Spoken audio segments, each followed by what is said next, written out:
Bienvenidos, mi nombre es Daniela Bustos, soy médica integrativa, soy parte de Clínica Regenera y hoy día vamos a hablar de un tema fundamental de la medicina integrativa. Vamos a hablar de resistencia a la insulina, de su relación con la obesidad y, muy importante, con la inflamación crónica. El objetivo entonces no es solamente comprender cómo funciona nuestro organismo, sino también cómo podemos prevenir o incluso revertir este proceso. Así que bienvenidos, empecemos. Voy a compartir pantalla con ustedes y ahí vamos. ¿Qué es la insulina y cuál es su función?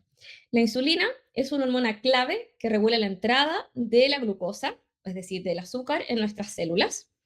La vamos a ver como una llave que abre la compuerta a nivel celular para que podamos ingresar el azúcar en ella y obtener energía. Con el tiempo, y vamos a ir explicando los mecanismos a lo largo de la presentación, podemos llegar a un efecto de resistencia a la insulina, y esto ocurre cuando la llave deja de funcionar bien. Por lo tanto, a la glucosa, a la molécula de azúcar, le va a costar ingresar a las células y se va a producir una acumulación en sangre y a la larga, como respuesta, vamos a tener un aumento de la insulina. Vamos a ir viendo paso a paso para que lo vayan entendiendo.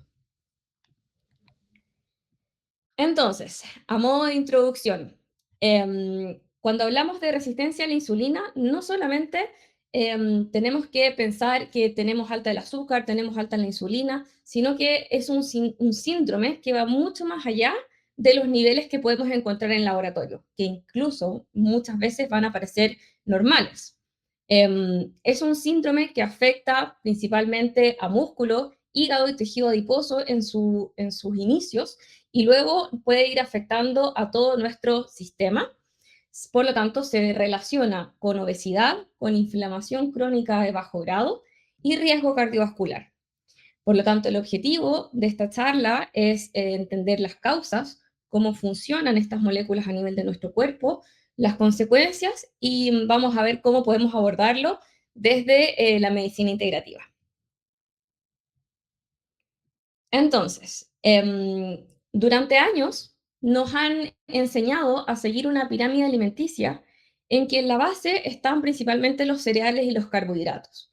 Nos han enseñado habitualmente, desde que somos pequeñitos, que tenemos que comer cada 3 horas, ¿cierto? Siguiendo estas recomendaciones, donde la ingesta de azúcar se ve excesivamente alta con respecto a lo que necesitamos realmente.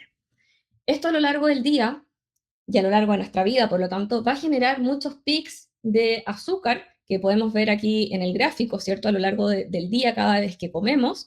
Y esto va a ir seguido de un aumento de la insulina para que pueda ingresar a nuestras células y obtener energía. Esto es lo que convencionalmente nos han enseñado siguiendo la pirámide alimenticia tradicional, ¿cierto? Entonces es como vivir en un sube y baja de manera constante que nunca logra estabilizarse. Habitualmente tenemos poquitas horas de ayuno durante la noche, entonces vivimos en esta montaña rusa constante de alzas y bajas de glicemia y de insulina. El problema está es que en que la industria, en el fondo, ha visto cómo generar adicción a la comida, ¿cierto? Estimulando el circuito de recompensa, ya que los ultraprocesados tienen ingredientes que estimulan nuestras papilas gustativas y a nivel cerebral, generando incluso adicción a la comida. Se estimula de manera importante este circuito de recompensa, con lo cual vamos a tener mayor sensación de placer momentánea, con menor saciedad, búsqueda, por lo tanto, durante el día por este efecto adictivo a la comida, y ya sabemos que el azúcar es uno de los mayores disruptores a nivel metabólico. Entonces, el resultado es que comemos mucho más de lo que realmente necesitamos, ¿ya? Entonces, el exceso de azúcar en nuestra sangre engancha, distorsiona nuestras señales de hambre, nuestras señales de saciedad, ¿ya? E incluso ya sabemos que activa áreas cerebrales similares a lo que hace una droga cuando ya estamos en nivel de adicción. Entonces, no es que el carbohidrato realmente sea malo, sino que hay que aprender a comerlo, saber los horarios, y vamos a ir viendo en la medida que avancemos en la presentación medidas justamente para no llegar a tener estos problemas de resistencia a la insulina, obesidad e inflamación crónica. Entonces, vamos a partir por lo inicial. ¿Cómo funciona la insulina? La insulina, entonces, es una hormona que normalmente es liberada por el páncreas cuando detecta que los niveles de azúcar o glicemia en nuestra sangre aumentan. Por lo tanto, la cantidad de insulina va a depender de la cantidad de azúcar que el páncreas detecte. La insulina va a viajar por la sangre y se va a unir a su receptor a nivel de las membranas de todas nuestras células.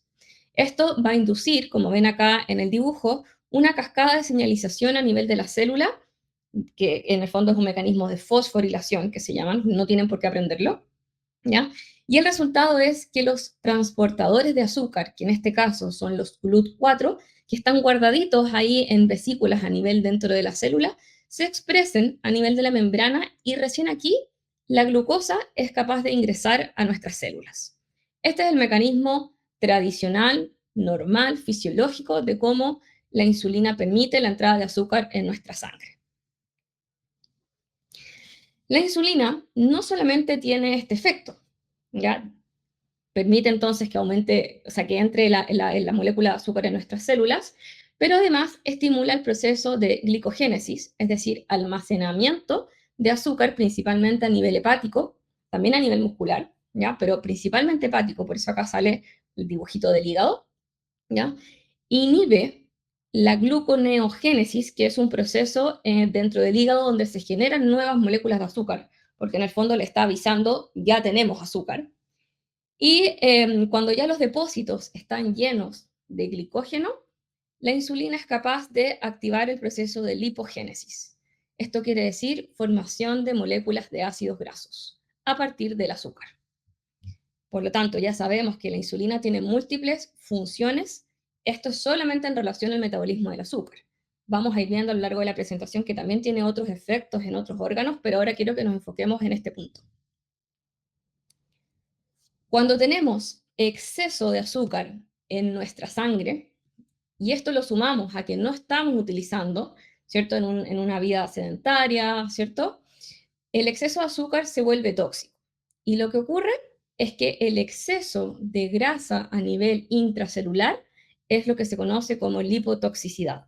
Y esto va a bloquear que el azúcar pueda seguir entrando a las células. Se los voy a mostrar en un esquema en la próxima diapositiva para que lo entiendan mejor.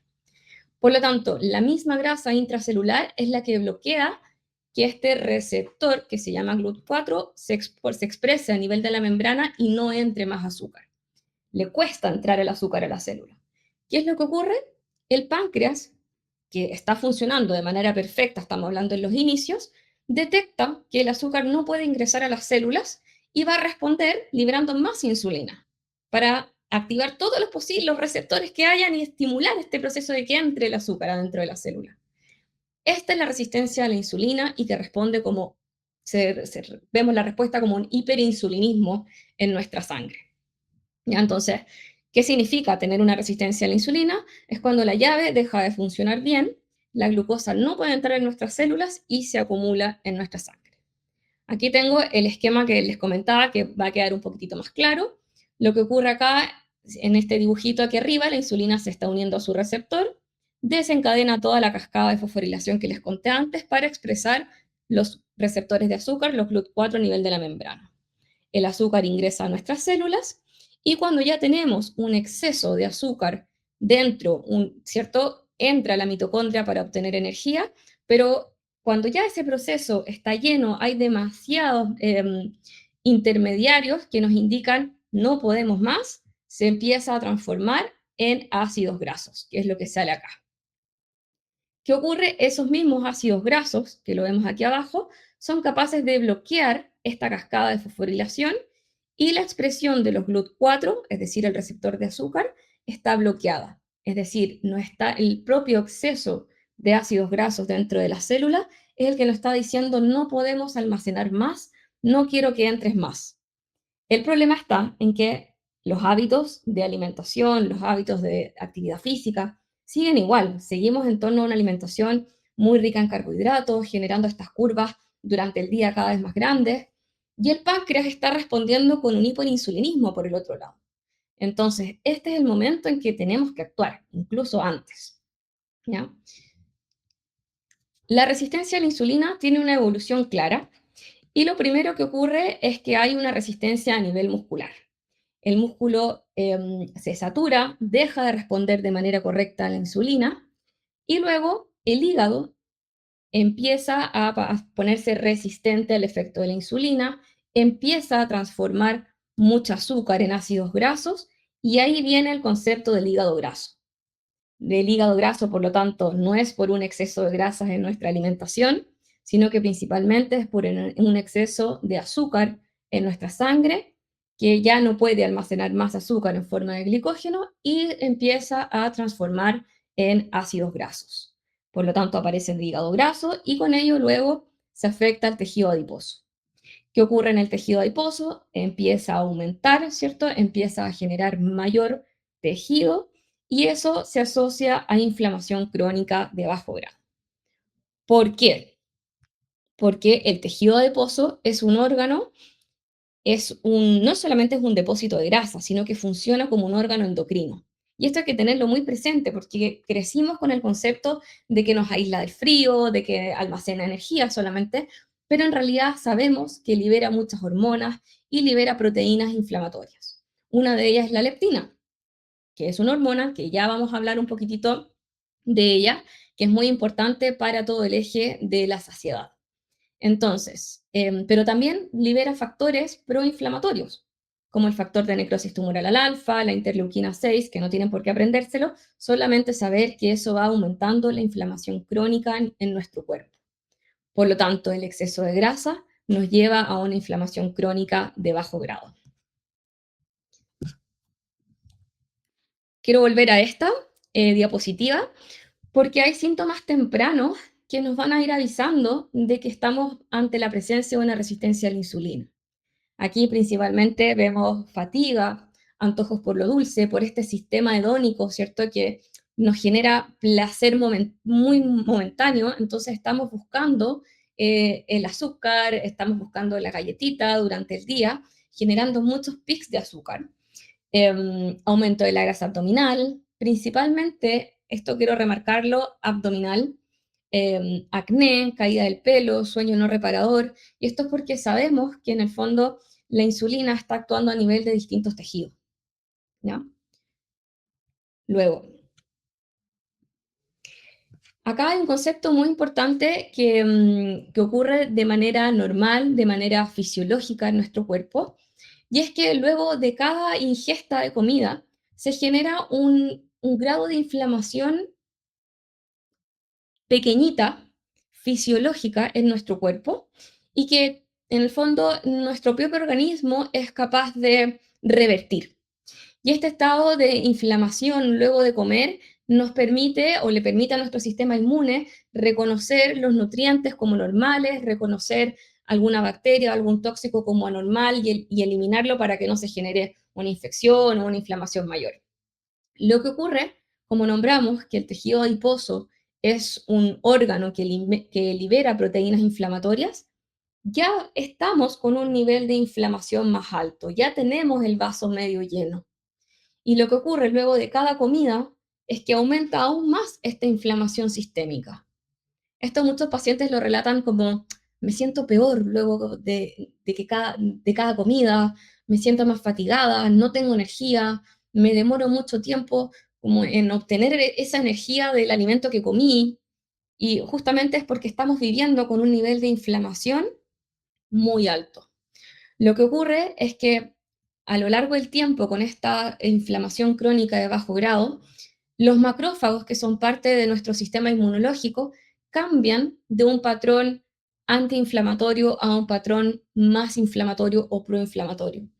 Entonces se está generando un círculo vicioso, ¿cierto? Que se va nutriendo entre la obesidad, la inflamación, la comida ultraprocesada o muy rica en carbohidratos, y esto nos va a ir empeorando a lo largo de los años nuestra respuesta a la insulina, nuestros niveles de saciedad post ingesta van a disminuir, buscando cada vez más esta recompensa y esta necesidad de comer. Entonces, No quiero que se compliquen con nombres rebuscados y conceptos difíciles, ¿cierto? En el fondo, lo que quiero transmitir es que tener sobrepeso es un estado de inflamación crónica. No estamos hablando de estética o de preparación para el verano, ¿cierto? Acá estamos hablando de salud, de un estado fisiológico o fisiopatológico y cómo eso nos va a ir alterando en nuestro riesgo cardiovascular y en nuestra calidad de vida del día a día, ¿ya? Em, entonces, como hablábamos y le contaba antes, la resistencia a la insulina no solamente la vamos a ver reflejada a nivel del sobrepeso, no solamente la vamos a ver reflejada a nivel de la obesidad central, sino que se genera todo lo que conocemos como el síndrome metabólico. Hay mayor riesgo de generar hipertensión, se genera un estado, ¿cierto? Proinflamatorio y protrombótico, eso es lo que aumenta nuestro riesgo cardiovascular finalmente. Tenemos alteración del perfil del colesterol, con aumento de las LDL aterogénicas, ¿cierto? Sabemos que el LDL no todo es malo, que eso podemos hablar en otra charla de cómo interpretar el perfil del colesterol, pero en el fondo el LDL aterogénico, inflamado, que genera placa en las arterias y riesgo cardiovascular aumenta, bajan las moléculas de HDL, que son los transportadores de colesterol más grandes, de high density, en el fondo, que nos bajan el riesgo cardiovascular, y aumento de los triglicéridos. Como vimos antes, esta molécula de azúcar a nivel del hígado es capaz de generar moléculas nuevas de triglicéridos y colesterol. Consecuencias, la hemos ido nombrando: obesidad central y grasa visceral. Esta es la grasa peligrosa, ¿cierto? Hablamos siempre de aumento del tejido adiposo, pero principalmente la que está la obesidad central intravisceral dentro de los órganos es la que nos entrega mayor riesgo cardiovascular. Fatiga y falta de energía, porque en el fondo obtener menos, puedo generar menos energía en torno a esa molécula de azúcar, estoy depositando mucha grasa, acné y problemas dérmicos, hirsutismo y síndrome ovario poliquístico. Y esto es porque sabemos que en el fondo, como les dije antes, la insulina tiene receptores en otros órganos, es capaz de alterar nuestro eje hormonal, ¿ya? Hipertensión arterial aumenta 54% el riesgo de tener o desarrollar una hipertensión cuando tenemos una resistencia a la insulina. Y como les comenté antes, una dislipidemia, aumentan los triglicéridos, bajan los HDL, aumentan los LDL más aterogénicos de riesgo cardiovascular. Estos son algunos de los efectos, en el fondo hay muchísimos más. Estimula factores de crecimiento la insulina, entonces ante cualquier riesgo de desarrollar algún cáncer, no quiero tener factores de crecimiento excesivamente altos. ¿Ya? Esto tampoco quiero demonizar la insulina es muy necesaria para tener nuestro eje hormonal, para poder formar músculo, para poder formar tejido, es necesaria para poder crecer, ¿cierto? En los niños y adolescentes, pero estamos hablando de niveles de insulina normales, acá estamos hablando de niveles de insulina excesivamente altos con una resistencia al efecto de ella. Esto es un poco más de lo mismo, ¿cierto? Asociación de factores de riesgo, obesidad, hipertensión, dislipidemia, intolerancia a la glucosa y diabetes tipo 2, que justamente es a donde queremos evitar llegar, porque la resistencia a la insulina, si esto persiste así a lo largo de los años, el páncreas deja de funcionar de manera correcta. Pensemos en un páncreas que está hiperactivado, hipertrabajando, ¿cierto? Liberando insulina, que inicialmente esa hiperinsulinemia es capaz de mantener nuestros niveles de azúcar normales. Entonces, las analíticas, que habitualmente solo piden azúcar, glicemia, sale normal, pero por debajo hay una insulina alta. Este páncreas que está trabajando, luchando, en algún momento deja de trabajar porque esa inflamación crónica empieza a destruir las células beta pancreáticas, que son las que liberan la insulina, finalmente no es capaz de compensar y llegamos a la diabetes. Eso es justamente lo que queremos evitar, ¿ya? Porque con la diabetes el riesgo cardiovascular aumenta muchísimo más, empiezan las complicaciones crónicas de la diabetes y que vienen de este estado de prediabetes. Entonces, tenemos que ponerle atención mientras antes cambiemos hábitos, mientras antes mejoremos este estado de resistencia a la insulina, vamos a poder prevenir todos los efectos que hemos estado hablando, ¿ya? Entonces, acá quiero transmitirles que la resistencia a la insulina, la inflamación, la obesidad tienen este núcleo en común y lo podemos ir mejorando con los hábitos del día a día. Acá hay un concepto que si bien no es el tema de la charla, pero que se asocia muchísimo y no podía dejarlo pasar por alto, es la resistencia a la leptina. Algo les nombré anteriormente, la leptina es una hormona que es liberada por nuestro tejido adiposo y que su función es decirle, mandar la señal a nuestro cerebro de que tenemos reservas suficientes, de que tenemos energía suficiente y por lo tanto no necesitamos seguir comiendo de manera constante. Es decir, es una hormona que le manda señal a nuestro cerebro para inhibir el hambre, para inhibir el apetito. Lo que ocurre es que en la obesidad tenemos una leptina alta, pero es un cerebro que no responde. Lo mismo que ocurre con la resistencia a la insulina.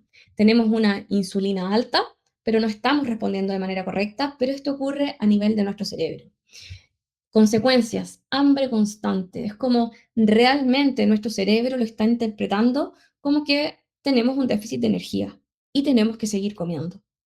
Por lo tanto, no hay una inhibición del hambre. Tengo hambre constante durante el día.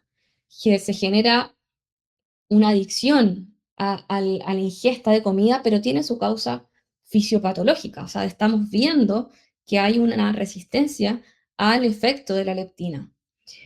Síntomas, baja energía, fatiga, como estoy comiendo cosas hedónicas, cosas que no me entregan los nutrientes suficientes, puedo generar hipotiroidismo subclínico, hay niebla mental y depresión por la neuroinflamación, que algo vamos a mencionar también, y como les comenté, adicción al acto de comer.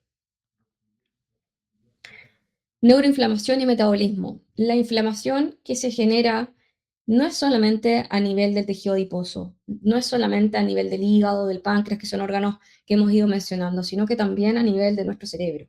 La inflamación puede atravesar nuestra barrera hematoencefálica, la microglía, que son el tejido nervioso que rodea a las neuronas, ¿cierto? Que les entrega nutrientes, que mantiene el estado de las neuronas, pasa de un estado antiinflamatorio a un estado más proinflamatorio.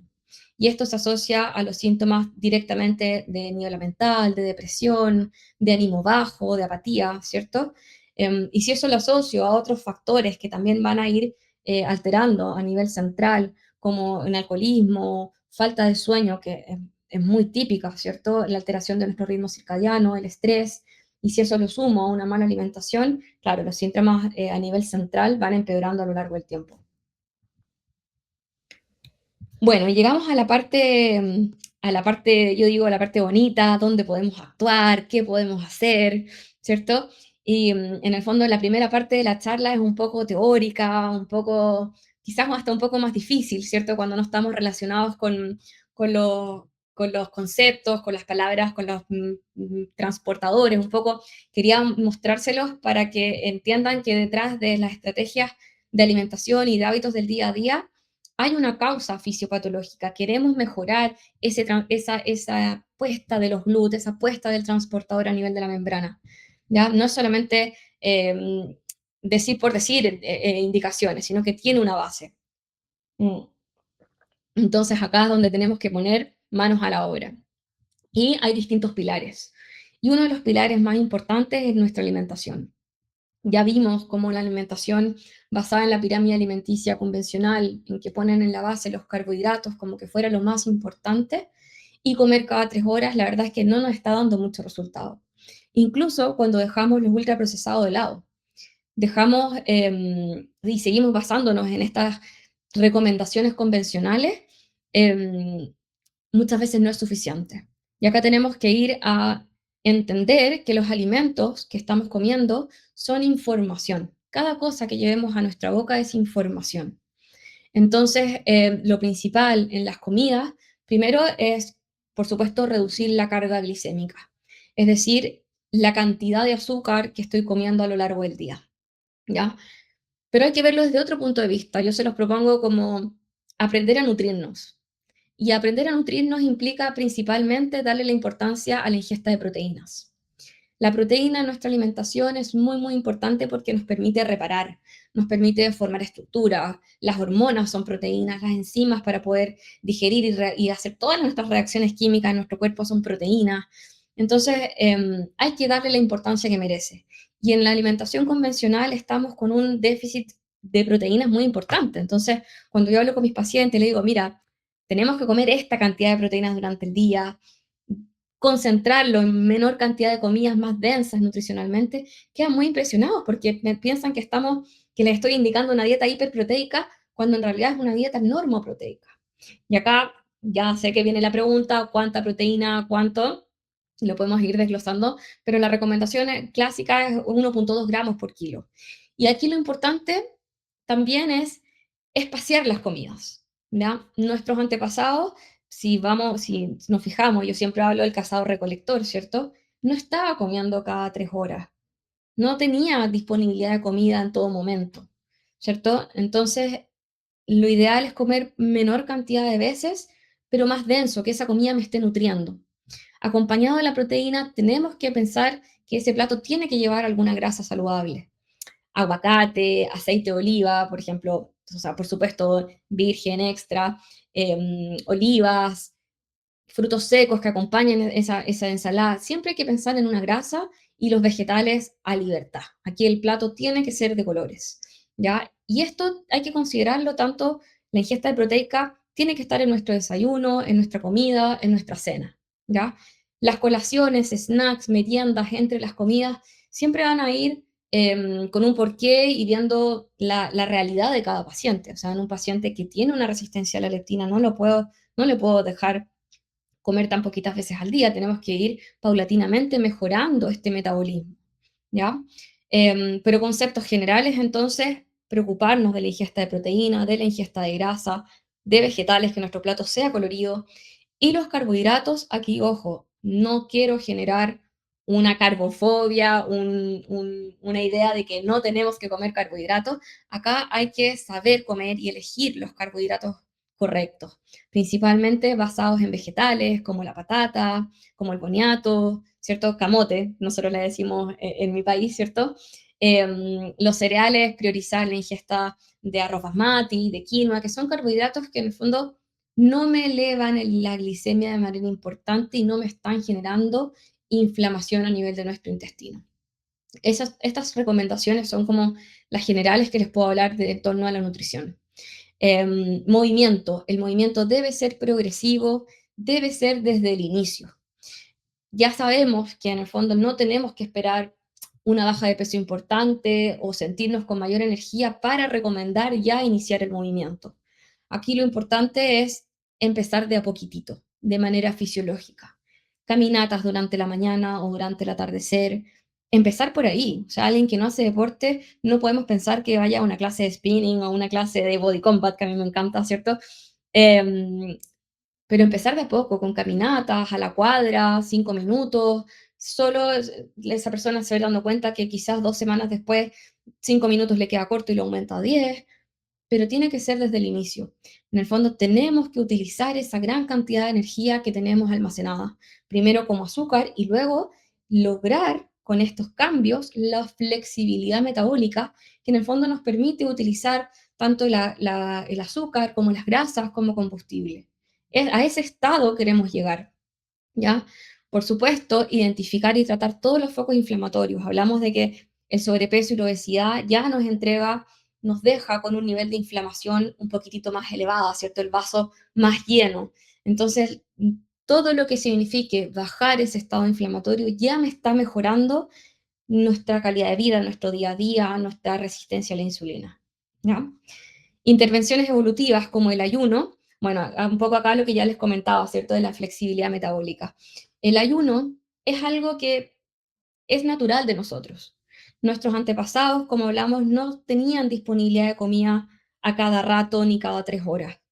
Los ayunos de 12 horas yo los llamo ayuno fisiológico, es algo que todos deberíamos hacer. Pensemos en los niños, pensemos hasta en nuestras mascotas, les damos comida de noche y luego en el desayuno. En cambio, en la vida adulta, cuando tenemos que hacernos analíticas, por ejemplo, le digo, tienen que ir con 12 horas de ayuno, les resulta terrible porque habitualmente hay 8 o incluso 6 horas de un ayuno porque estamos cenando muy tarde y tomando desayuno muy temprano por la carga, por el ritmo de vida, por los trabajos, etc. Entonces, en el fondo, lo que quiero transmitir es que tenemos que dejar al menos una ventana para iniciar de 12 horas, que es lo fisiológico. Luego podemos ir aumentando 12, 14, 16, dependiendo de cada paciente, en el estado en el que estemos. Hacerlo de manera correcta, o sea, esto no significa que vamos a utilizar un ayuno para generar un déficit calórico, y menos un déficit en la ingesta de proteínas. O sea, yo les enseño a mis pacientes a incorporar luego esas proteínas en el resto de las comidas o generar alguna colación para cumplir y no quedarnos en déficit de nutrientes, ¿ya? El concepto de flexibilidad metabólica es esto que le contaba recién, utilizar la energía del azúcar y de las grasas como combustible. Y bueno, ya la cetosis es generar en el fondo cuerpos cetónicos a nivel del hígado a partir de las grasas para obtener energía, ¿ya? Son herramientas que tenemos que ir incorporando, pero muy de a poquitito y va a depender mucho del paciente a paciente. Alimentar un poco esto es, vamos resumiendo lo que ya les he ido contando, ¿cierto? Comidas reales, frutas, verduras, proteínas de calidad, grasas saludables. Aquí la fruta tampoco hay que demonizarla. La fruta es buena, nos entrega fibra, vitaminas, minerales. También nos entrega fructosa, también nos eleva el azúcar, pero hay estrategias. En el fondo, una o dos frutas al día acompañados siempre de alguna grasa no está mal.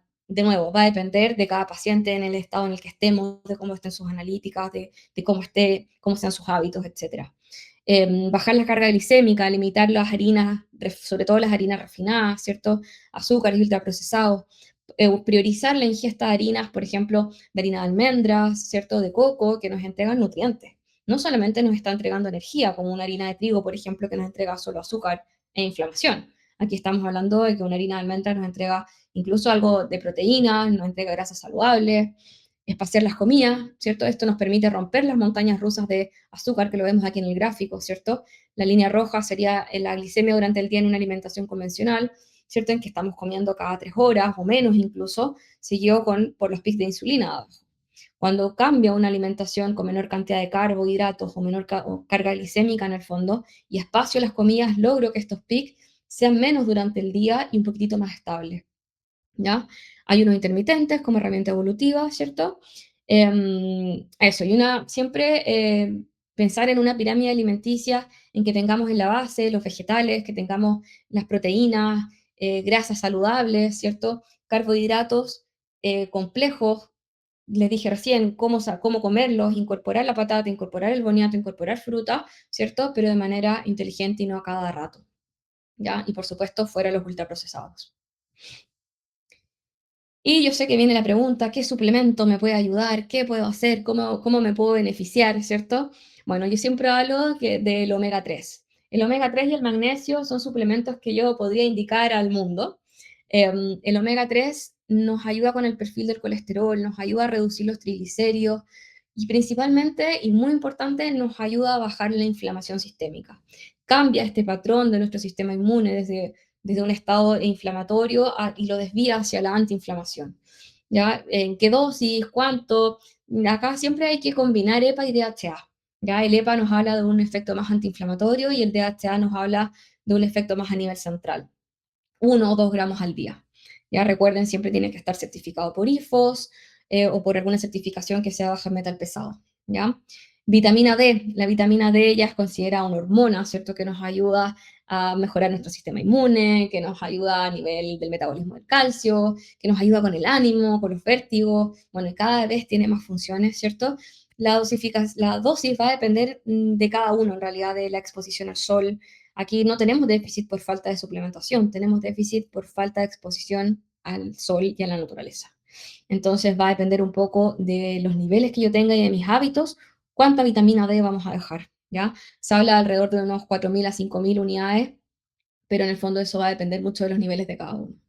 El magnesio, el magnesio porque sí, porque no, nos ayuda a dormir mejor, a recuperación muscular, nos ayuda a nivel de la mitocondria para formar energía, nos ayuda a nivel de nuestra neurona para poder descansar mejor, nos ayuda a nivel intestinal. Entonces sí, magnesio de todas maneras. Y resveratrol como antioxidante también se recomienda en los estados inflamatorios y síndromes metabólicos. Y bueno, ¿y ahora qué? Y ya vamos cerrando. Se ha pasado muy rápido, ya 40 minutitos casi, de un boom de información. Traté al principio, ¿cierto?, hacerlo un poquito más teórico para dar esta base fisiológica, fisiopatológica de lo que ocurre a nivel de los receptores y de lo que ocurre cuando comemos, ¿cierto? Y luego ya herramientas un poquitito más prácticas. Así que, bueno, la resistencia a la insulina es un núcleo común entre la obesidad, la inflamación crónica de bajo grado, la disfunción hormonal, ¿cierto? se relaciona a la resistencia a la leptina, ya tienen causas similares, por eso siempre pensar en una resistencia a la leptina también cuando hay una adicción a la ingesta. eh, el tratamiento, muy importante, debe ser multifactorial, debe ser evolutivo e integrativo. ¿Qué quiero decir con esto? Que no basta un medicamento, que no basta solo el cambio de alimentación, que no basta un solo factor para mejorar, ¿ya? Porque la causa también es multifactorial. Entonces tenemos que ir atacando estos distintos flancos. Evolutivo se refiere a volver a entregarle a nuestro cuerpo a lo cual fue hecho o lo cual reconoce como normal, ¿cierto? Esto de distanciar un poco las comidas, de dejar un ayuno, un descanso a nivel digestivo para que nuestro cuerpo pueda detoxificar, pueda repararse, baje los niveles de azúcar e insulina, ¿ya? E integrativo en el fondo es darle la importancia también no solamente a la alimentación, no solamente al deporte, que es algo que sí viene de cajón, ¿cierto? Que ya lo conversamos, sino que también a la parte emocional. Ya acá, cuando hablamos de adicciones a la comida y que realmente es difícil generar cambio, es así, y tenemos que ir de a poco y ponernos en lo que siente nuestro paciente, en lo que siente el otro, porque es difícil y es muy fácil caer en trastornos de la conducta alimentaria, ¿cierto? En las adicciones, en las compulsiones. Entonces tenemos que ir paso a paso, poco a poco, baby steps le llamo yo, siempre adecuarlo a cada paciente. Entonces acá pequeños cambios pueden ir generando un gran impacto en nuestra salud metabólica. Baby steps, empezar de a poco, ¿ya? Y muy importante, aquí no se trata de comer menos, sino de comer mejor. ¿Ya? Esto es lo que yo le llamaba a comer más denso nutricionalmente y vivir en coherencia con nuestra biología. Así que bueno, voy a dejar el espacio abierto a preguntas. ¿Ya? Espero que haya aclarado un poco de lo que se trata la resistencia a la insulina y cómo podemos atacarla desde los hábitos del día a día. Aquí no todo es medicamento ni solamente una estrategia, sino que recalcar este tratamiento multifactorial, evolutivo e integrativo. Bueno, déjenme las preguntas que tengan aquí en los comentarios para irles respondiendo. Y a mí me pueden encontrar en Clínica Regenera para si tienen interés, si quieren que nos veamos en consulta. Yo feliz de ayudarlos, de acompañarlos en este camino. Espero haber sido clara en la explicación, espero que lo hayan entendido, con dibujitos, con colores, de manera sencilla, porque el objetivo acá es que todos nos sintamos mejor, que todos estemos día a día con más energía y podamos disfrutar la vida, porque a eso vinimos. Así que un gran abrazo y vamos con las dudas que tengan. Recuerden, déjenme las anotadas aquí y vamos viendo.